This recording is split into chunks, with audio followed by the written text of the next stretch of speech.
Chapter 4. My children have caused quite a mess, haven't they? The figure said, gazing out at the chaos that had once been the airfield. Your children? I don't understand. Are you one of them? Lila asked, stepping around Theta, her nexus still raised. Yes, my dear girl, the Starborn are all my children, but I am so much more, the figure said, slowly walking toward them with her arms clasped behind her back. That's far enough. Explain your intentions, Theta said, holding her arm protectively in front of Lila. You can relax, my sweet Theta. You know why I'm here. Those artifacts, so carelessly packed in crates by my son. Tell me, where is Elias? Her tone was almost playful, which made the question all the more unnerving. Lila narrowed her eyes. If by Elias you mean the Starborn from the crash, he's not here. I'd like to see him if you don't mind. He's gone too far this time, the figure said, her voice shifting to one of disappointment. And the other child, the one tearing this place apart? They killed a lot of innocent people today, Lila countered. Oh, them? The figure waved a hand dismissively. They'll meet the same fate as my son, over there.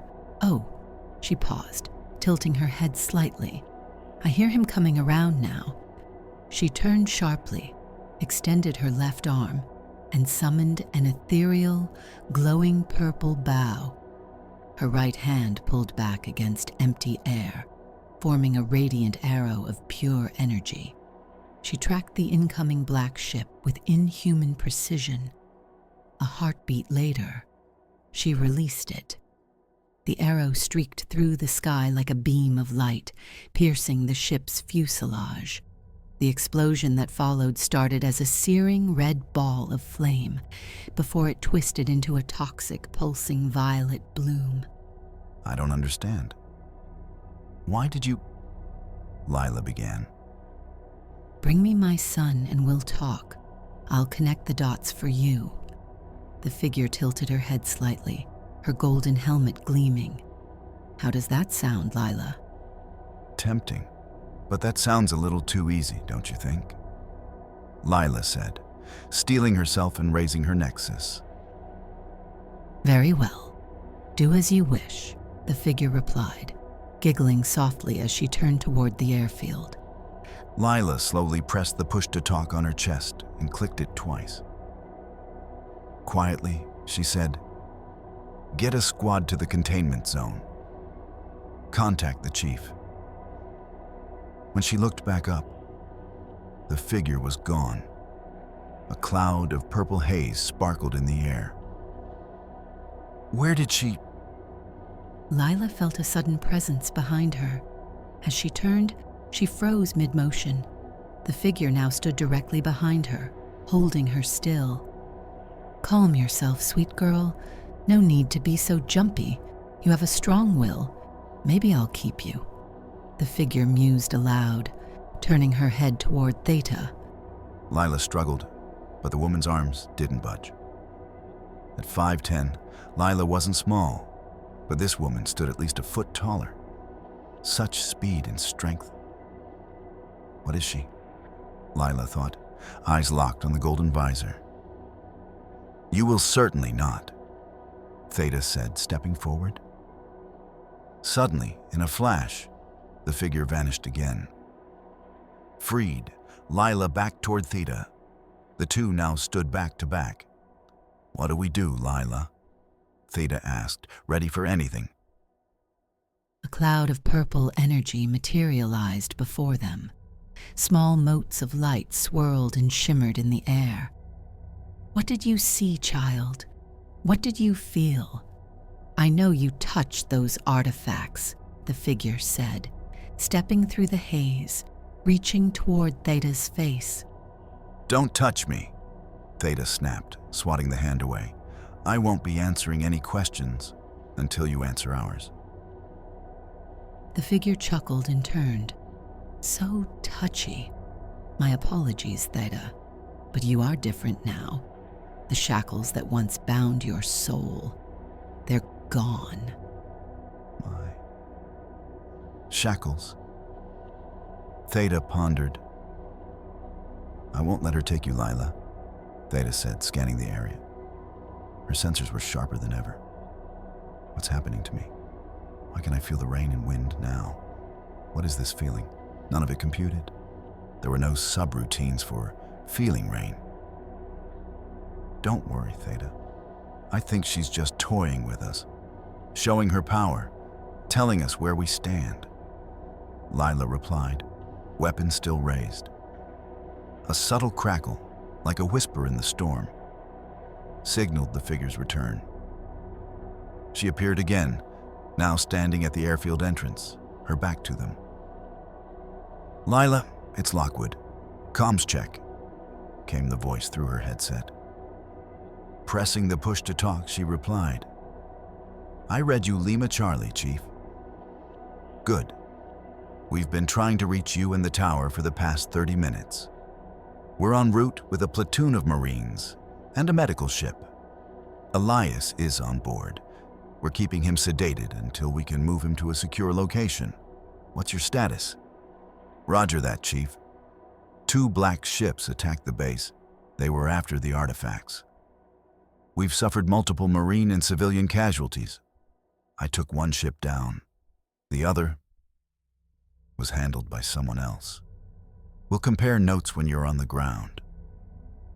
Copy that. Sounds like we've all had a busy day. Lockwood out. Lila never took her eyes off the woman during the entire exchange. She feared blinking might make her vanish again. The woman glanced over her shoulder and gestured toward a reinforced hangar across the field. We'll have our little chat over there, she said, with a glint of excitement. At that moment, a squad of Marines arrived. Weapons ready, stopping at a safe distance. One stepped forward. Major, we were told you needed support. Who is this woman? I'm wondering the same thing. Oh, friendly for now. Secure that hangar, Lila ordered. Once it's clear, report back. Yes, Major, the Marine replied, motioning to his squad. They moved off toward the structure. Lila turned back to the woman. Well, you got your wish. You owe us some explanations. And you'll get them. Once my son arrives, the woman said with a whimsical wave. I'll see you both soon, my sweet girls. Lila scowled. Wait, you're not going anywhere alone. We'll escort you once the hangar's secured. Still fiery. I like that, the woman said playfully. Come along then. You both must be freezing in this rain. Catching up to the woman, Lila and Theta flanked her on either side, ready for any sudden movement. The walk to the hangar was long. The soft drizzle turned into a pounding downpour, soaking them in a roaring curtain of rain. The sky darkened as they approached. Ahead, orange light flooded from the open hangar. Its walls were thick concrete, and large metal doors framed the entrance. 2 Marines stood watch. Major, the hangar has been secured, one reported. Good, we're on our way now. No one goes in unless I say so. Yes, Major. Minutes later, the trio reached the hangar.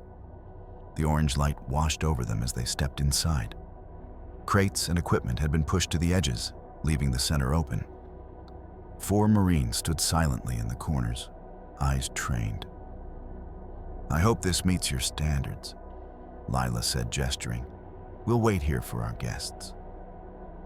It doesn't.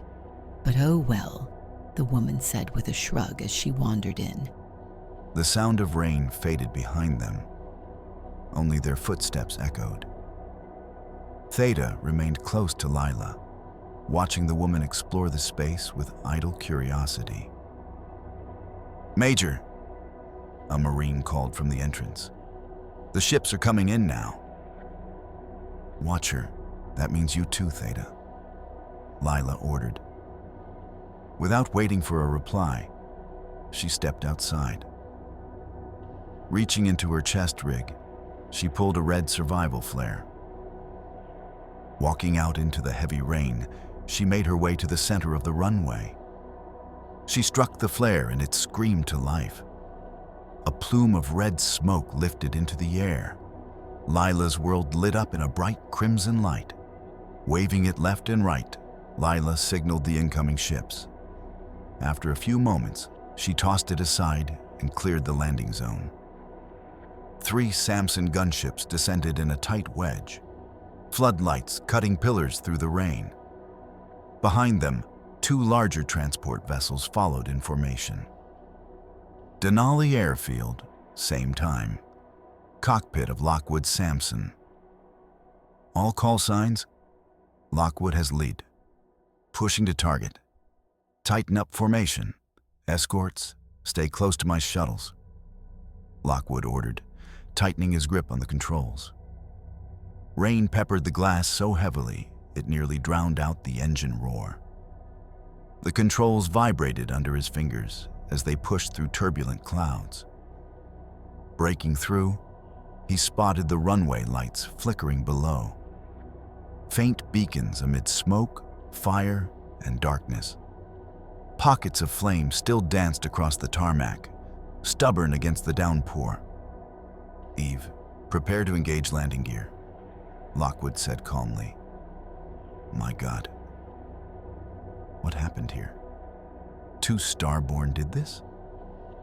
A sudden flash of red light waved across the runway, then dropped to the ground. Off to the left, an open hangar glowed orange. "There's the landing point. Watch your spacing, pilots. Leo, Gideon, meet me as soon as we land. Sergeant Stanford, ready your men and secure the prisoner." Lockwood pulled back on the throttle. The ship shuddered as the landing gear deployed with a hydraulic roar. Holding steady, he eased the Samson down. "Touchdown, Chief," Eve confirmed. "Good. Power down the ship, Eve. Keep the sensors at full power in case we have any more visitors." "Yes, Chief." Lockwood unhooked his harness, climbed down into the bay, and secured his helmet to his hip. He grabbed a headset from a wall container and slipped it on. As the bay doors opened, the engines quieted, replaced by the howl of wind and thunder. Leo and Gideon were already waiting, helmets off, headsets on.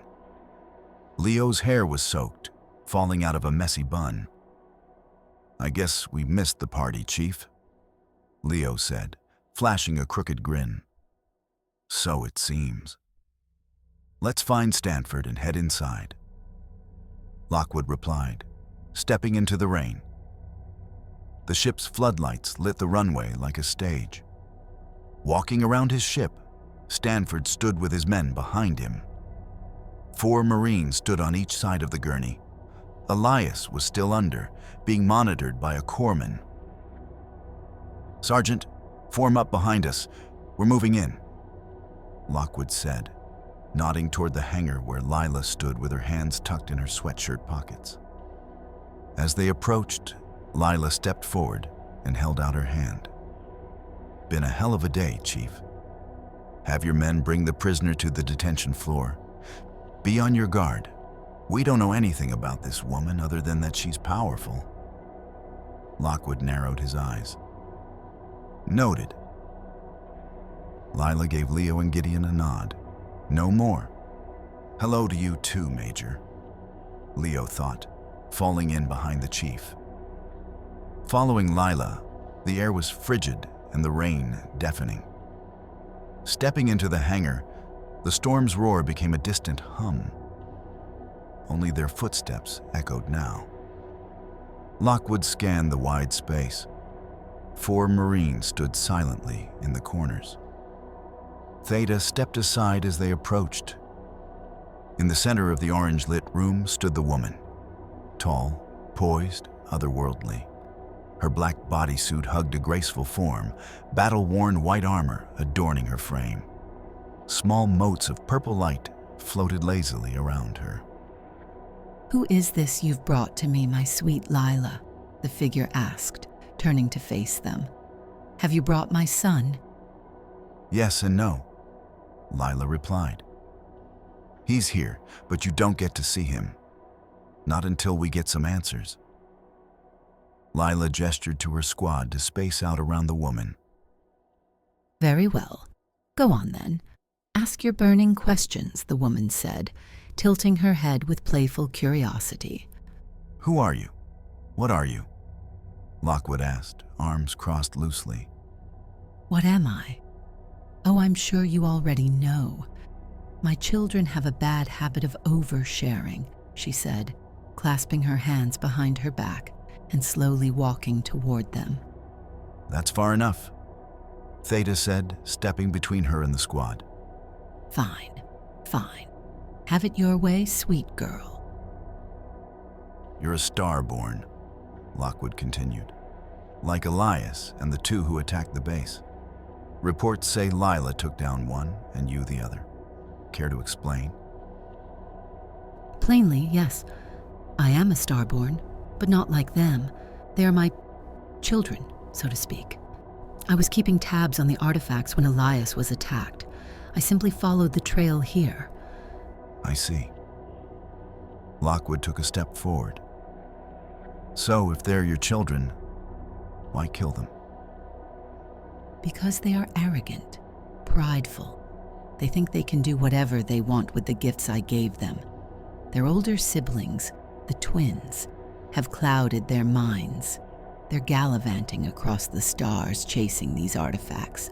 Sometimes I let it go. Sometimes I intervene." She took a graceful step closer, dancing just outside Theta's reach. "Twins, children, sons. I assume those are just titles," Lockwood said. "You mentioned giving them gifts. The power Elias tried to use, that came from you?" "Ah, my newest bright flame. Yes, you see it, don't you? The truth beneath the gift.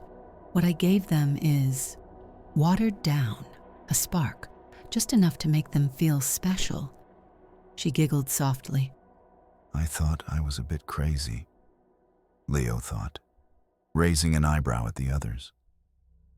"Who are you really? What's your name?" Lockwood pressed. The figure stepped back, arms relaxing at her sides. "So impatient," she murmured. "Let me show you." She raised her hand and snapped her fingers.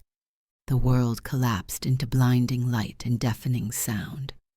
There was no up, no down, just weightlessness. And then came the cacophony. 1,000 voices, his, but not, speaking all at once in a deafening choir.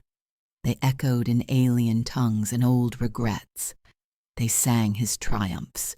They screamed his failures, the whir of his nexus, the thunder of gunfire, a child crying, Amara's words. It was all there, layered and relentless. The sound wasn't around him. It was inside him. Galaxies spun and shattered like glass. Every pulse was a memory, every flash, a fork in his life. It was a storm, and he was drowning in it. For one terrible, infinite moment. Lockwood forgot who he was. Then, stillness. The noise cut out like a severed wire. He dropped to one knee, chest heaving. Violet motes spiraled around him, weightless in the void. "What? What is this?" His thoughts reeled. He looked up, blinking, and a hand reached toward him. "Who are you?" he rasped. "I am Harmony," she said. Her voice was music, thunder, and whisper in one. Mother of the Starborn. Her fingers hovered just above his. Welcome to the unity. Somewhere beyond reality, each of them struggled to regain control. Okay. She's definitely crazier than me, Leo thought, clutching her head. Not good. What happened? Where's the chief? Gideon groaned, trying to orient himself. God damn it. What is with this woman? Lila muttered, feeling for her nexus. It was gone. I didn't know I could have memories. Emotions. Theta's thoughts flickered like static. Is this the power of the Starborn? Where is Lila? Theta's thoughts surged like static, panicked and raw. Lockwood staggered to his feet, unsteady, until strong arms helped him up. Lisla and Gideon braced him, keeping him upright. With their support, he stood tall once more. Unity? He asked, scanning the strange chamber. What is this place? The chamber shimmered with waves of violet and pink light, flowing like a living ocean. In the center, a small star hovered, gently spinning, softly glowing. It pulsed with faint energy, casting shadows that danced like ghosts. Harmony stood before them, one hand resting on her hip. She tilted her head, observing their dazed expressions. I'm sure that experience was overwhelming. I've only ever seen one man come through unaffected, she said, with a note of sympathy. Lockwood glanced back. Lila, Leo, Gideon, and Theta stood behind him, all shaken but intact. Their eyes locked on Harmony, caught between awe and suspicion. What did you do to us? Why did you bring us here? Lockwood asked. Harmony took a few soft steps forward. Her voice was clear, unwavering. Oh, Ashton, I brought you here to show you. This is where Starborn are created, where I bestow power on those who pass the trials, or those who are chosen. Lockwood flinched at the sound of his first name. His arm instinctively shifted to shield his team. Which are we? He asked, his voice cold. You, Harmony said, gesturing to them all, are chosen, but not by me. Someone else made that choice, the day you met them. She raised her hands, fingers brushing her helmet's golden surface. It shimmered before she lifted it free. She was like a vision from another world. Skin pale as moonlight, hair cascading in long snowy waves down her back. Her violet eyes glowed softly, filled with quiet wisdom and power. Her face, sharp, regal, unmistakably Nordic, was elegance and strength incarnate. An angel carved from snow and starlight. Harmony lifted the helmet into the air with a gentle motion. It hovered above her palm, then dissolved into a cascade of violet sparks, fading like a dream waking. She stepped forward, slow and deliberate, eyes locked on the chosen. With a wave of her hand, her armor shimmered and melted away, becoming something weightless, something divine. She moved like a vision wrapped in starlight. The gown flowed around her in waves of ethereal violet, catching the dim light in shifting hues.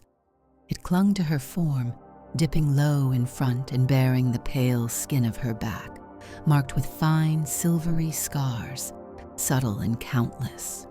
A high slit traced her leg, the hem trailing behind her like mist. Every step was soft but absolute, like silence made flesh. Then she spoke, and the spell shattered. Before you, I offer a choice. Join me and become so much more, or return to your lives with no memory of this place. Her voice was smooth as glass, but carried the weight of stars. I will give you power, my power. You'll be stronger than any starborn. Do with it what you will. See the stars, live in peace, endless possibilities. This is rare. Only one has ever received my full strength. Others have died for the chance to glimpse the unity. The group stood frozen as Harmony circled them, her presence pressing into the air like gravity. Lockwood's voice finally broke through. I have so many questions. What's the catch? Harmony stopped in front of him, smiling, warm, gentle, almost maternal. If you accept, you leave your old lives behind and do one simple favor for me. After that, you're free. Lila's voice was cautious. What's the favor? Harmony reached out and touched Lockwood's cheek.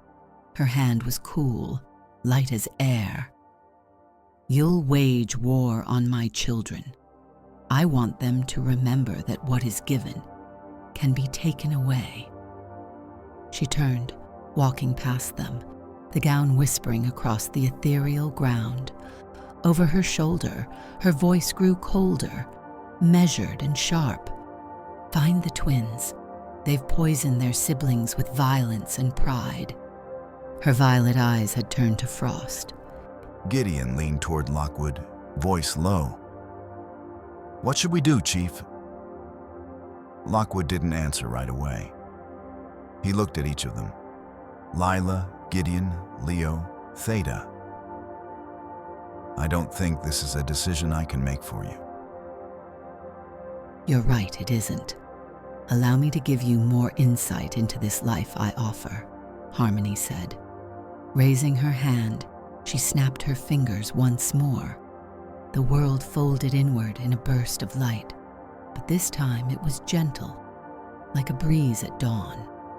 When the light faded, they stood in a garden suspended above a boundless violet ocean. The air was still, the silence absolute.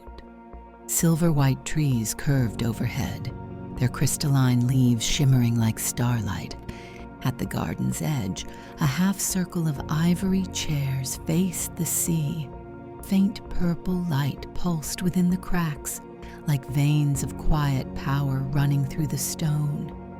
Above it all hung the unity, a second sun in the sky, glowing with shifting light and sound. It radiated not heat, but presence. Every pulse whispered memories, names, and forgotten truths. It watched. It waited. This was a place beyond time, beyond reason, where choice itself took root. Where are we now? This place is beautiful. Leo stared up at the trees, lost in their impossible elegance. Theta quickly turned to her friend, steadying her.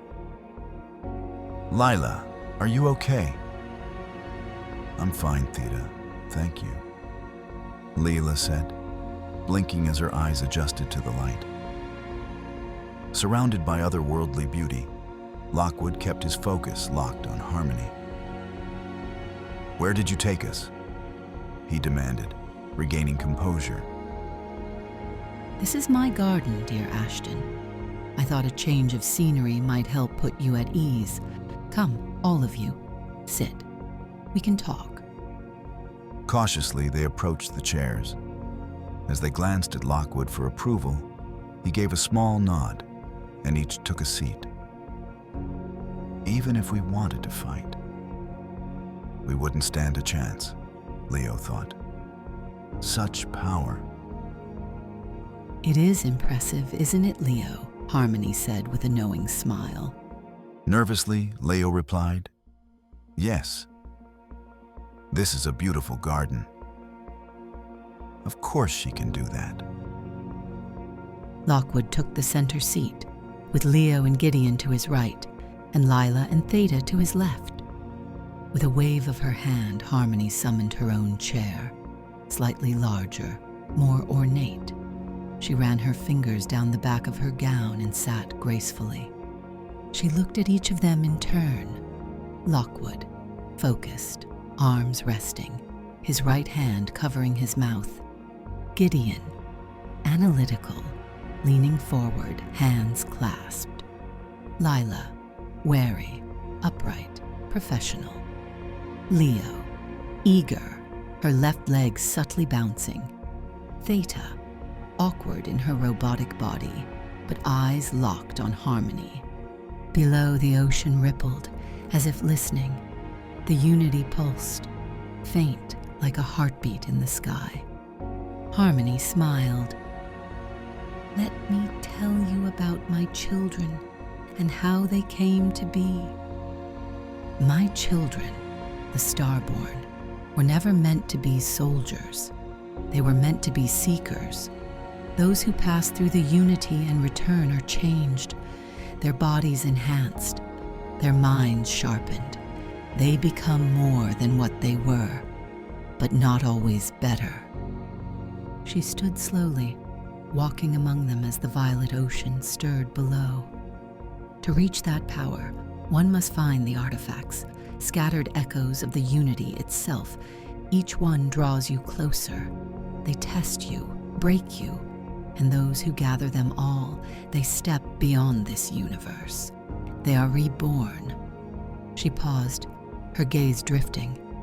But the twins, they were my first, the strongest, and the most dangerous, cunning, cruel.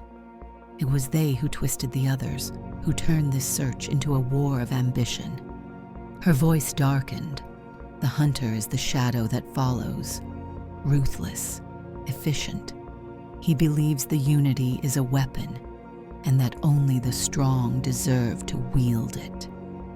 Then her tone softened, almost mournful. The emissary once had hope, a dreamer, a believer.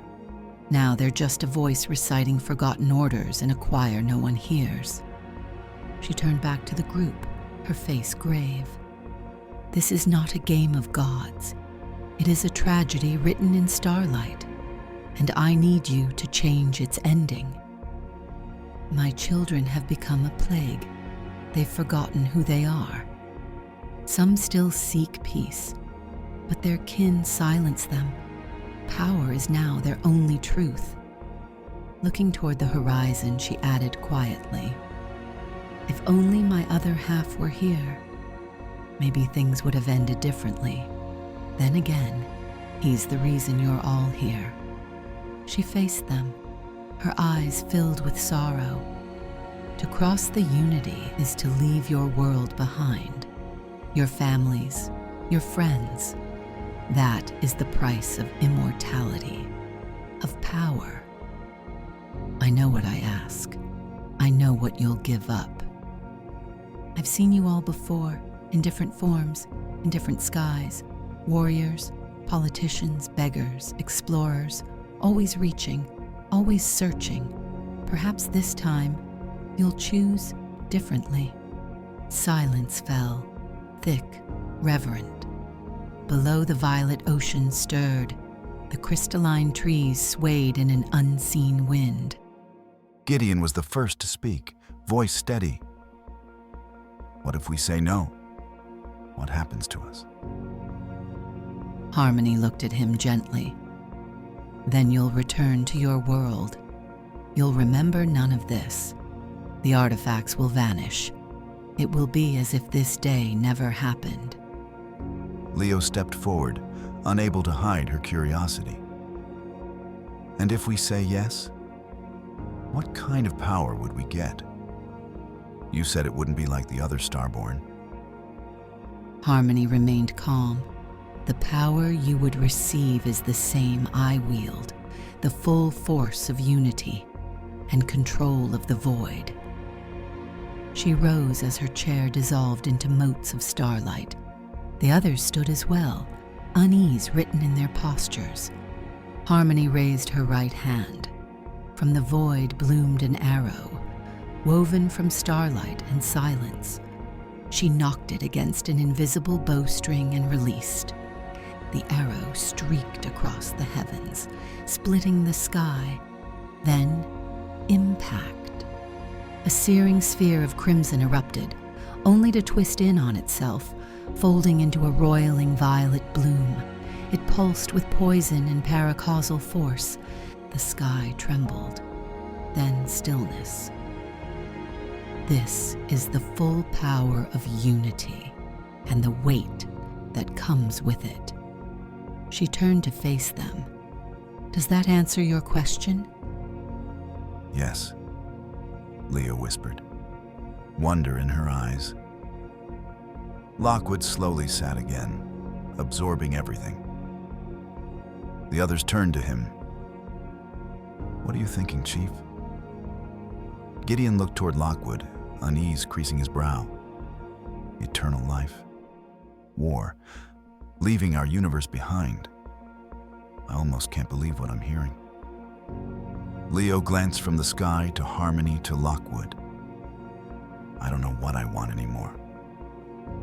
Could this power grant me life? Purpose?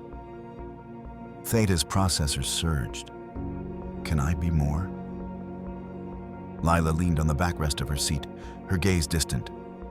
Immortality, power, leaving my father behind, starting a war. What are the others thinking? Lockwood stood back up. He slowly walked towards Harmony. She turned, tilting her head slightly. What's on your mind, Ashton? Can I ease it? He met her eyes. What should I do? I can't choose for them. But they look to me. Always have. I need space, just a moment, to talk with them, he said quietly. Harmony nodded. Of course. Take all the time you need. Her gaze lingered, piercing yet kind. If you need me, I'll be in my garden. I won't stray far, Harmony said with a knowing smile. But do call when you've decided. Harmony walked gracefully into the garden, her fingers brushing glowing blossoms. She looked like something out of a child's storybook. Her white hair danced behind her. She glanced back, smiling faintly, then vanished into the flowers. Lila approached Lockwood, placing a hand on his shoulder. What do you think, Chief? What should we do?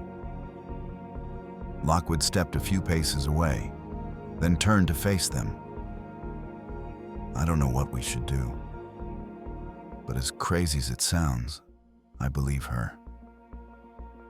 The choice is yours. Each of you. Gideon stood stoic, but Lockwood saw the subtle anxiety in his eyes. Your thoughts, Gideon? We've seen what the Starborn are capable of, the lengths they'd go for those artifacts. I did not sense any dishonesty in her voice. Her emotions were real, and that demonstration speaks for itself. It's a worthy cause, but the price, I don't know. Lockwood nodded and looked to Leo. What about you? I see that fire in your eyes. She shrugged. I think we should take the deal. Fight the bad guys, protect the innocent. That's what we do. We're good at it. But what if we were even better? I'll admit I'm biased. The only family I have is standing in this circle. Lockwood folded his arms. Lila? Harmony makes me uneasy. I watched her kill 2 of her Starborn without a second thought. Yet her story was one of sorrow and regret. My dad, he's still in New Atlantis. I'm sure he's already heard about the attacks. I can't leave him without saying anything. I understand. What would you do if we took the deal? Nothing. Harmony said if we decline, it'll be like none of this ever happened. I don't know if I'd forget all of you. Lila walked towards the edge of the garden and looked down at the vast, rolling violet waves, the scent of alien blooms drifting in the air. The needs of the many outweigh the needs of the few. Lila thought to herself. Turning back to her friends, I will stand with you. I just wish I could say goodbye. Theta walked towards her friend and pulled her in for a gentle hug. She could feel Lila's racing heartbeat. Interesting, Lockwood thought, slightly raising an eyebrow. What are you thinking, Theta? You seem different today. You want my opinion, Chief? Theta asked sheepishly. Lockwood chuckled. Yes, Theta. You've heard and seen everything we have and more. You've stood by Lila's side. You deserve to have a voice. Before the attack on the airfield, I made contact with one of the artifacts. It sent a jolt through my system. I had a vision, similar to what we saw coming here. Ever since then, I don't know how to explain it, but I can feel things. The rain, the wind. I haven't stopped feeling anxious since we arrived at this place. Harmony said, I was different now. That the shackles that bound my soul were gone. I need to know more. Theta finished, nervously looking up at her friends. Anything is possible at this point. I hope we can find you some answers, Theta, Lockwood said, offering a subtle smile. Lockwood gazed out into the garden. It shimmered and swayed, quiet, peaceful, untouched. The radiant flora rippled with her steps, as if she were wading through a sparkling ocean. She turned to them with a gentle smile and gestured for them to follow. Without hesitation, Lockwood stepped onto the path. The others fell in behind him. Looking up through the trees, a rainbow of colors washed over them. They entered a circular clearing. Harmony approached the center, arms gently clasped behind her back. I always dreamed of a garden like this. Did you know I created it? Here, only my power and imagination set the boundaries. I nurture and grow this place. I give it everything it needs to thrive. Her eyes sparkled with whimsy, her voice a melody. She squatted down and reached toward a gray, wilting flower, gently plucking it from the soil. I remove what I must. Even if it once had beauty, she said, her voice tinged with sorrow. She held the flower in her palm. It bloomed into a dim ball of purple and pink flame, then crumbled into dust. The fire faded, casting twisting shadows across her face. Silence lingered. Then she turned to Lockwood, her eyes now sharp. Do you understand me, my dear Ashton? Lockwood stood still, watching the ashes of the flower drift between them, a quiet storm of what once was. Then he looked up and met Harmony's eyes. I understand. End of Chapter 4 of Jade Origins. Thanks for listening.